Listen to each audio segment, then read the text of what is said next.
قال إنه يقول إنها بقرة لا ذلول تثير الأرض ولا تسقي الحرث مسلمة لا شية فيها قالوا الآن جئت بالحق فذبحوها وما كادوا يفعلون.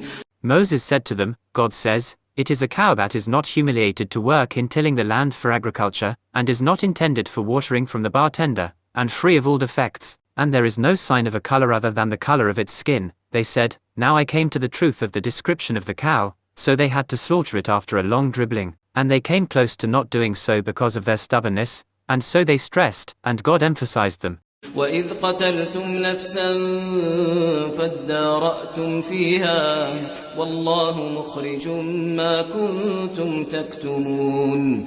And remember when you killed a soul and you disputed about it. Everyone pays for himself the charge of killing, and God is the way out of what you used to hide from killing the dead man. فَقُلْنَا اضْرِبُوهُ بِبَعْضِهَا كَذَلِكَ يُحْيِي اللَّهُ الْمَوْتَى وَيُرِيكُمْ آيَاتِهِ لَعَلَّكُمْ تَعْقِلُونَ. We said, strike the dead man with part of this slaughtered cow, for God will raise him alive and tell you about his killer. They dispersed with each other, and God revived him and told him his killer. God also gives life to the dead on the day of judgment and shows you his miracles that indicate the perfection of his power, so that you may reflect on your minds and refrain from his disobedience. ثم قست قلوبكم من بعد ذلك فهي كالحجارة أو أشد قسوة وإن من الحجارة لما يتفجر منه الأنهار وإن منها لما يشقق فيخرج منه الماء وإن منها لما يهبط من خشية الله وما الله بغافل عما تعملون.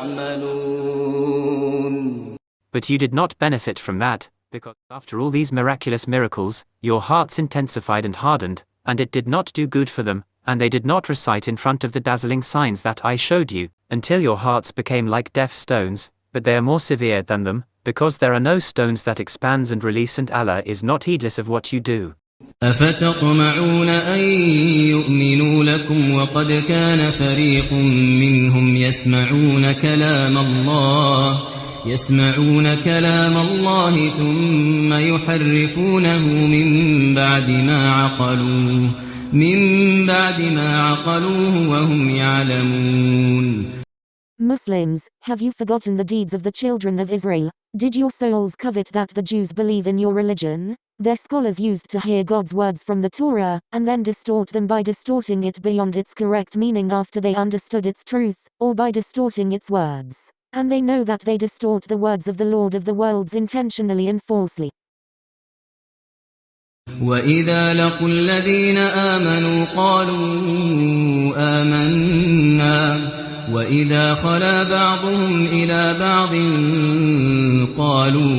قالوا أتحدثونهم بما فتح الله عليكم ليحاجوكم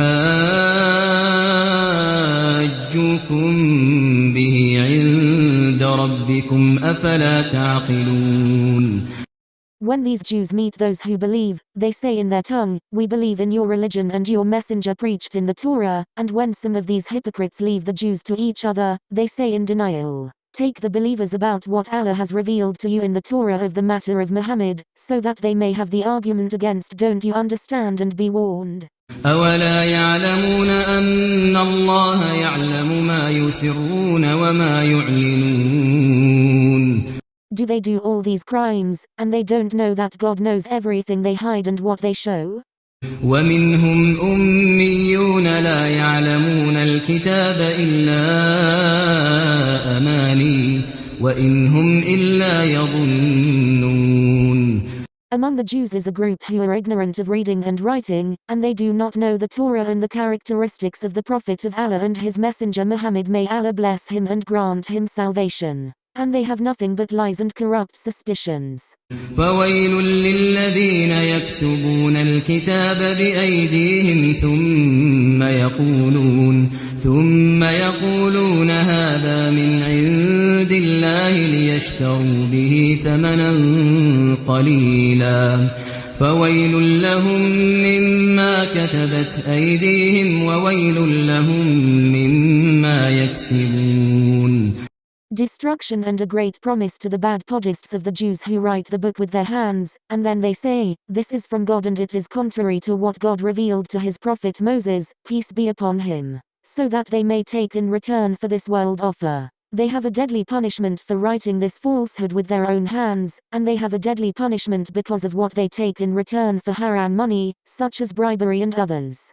وقالوا لن تمسنا النار إلا أياما معدودة قل أتخذتم عند الله عهدا فلن يخلف الله عهده أم تقولون على الله ما لا تعلمون. The children of Israel said, the fire will not hit us in the hereafter except for a few days. Say to them, do you have a covenant from Allah in this? For Allah does not break his covenant. You even say about God what you don't know about, you're so full of lying.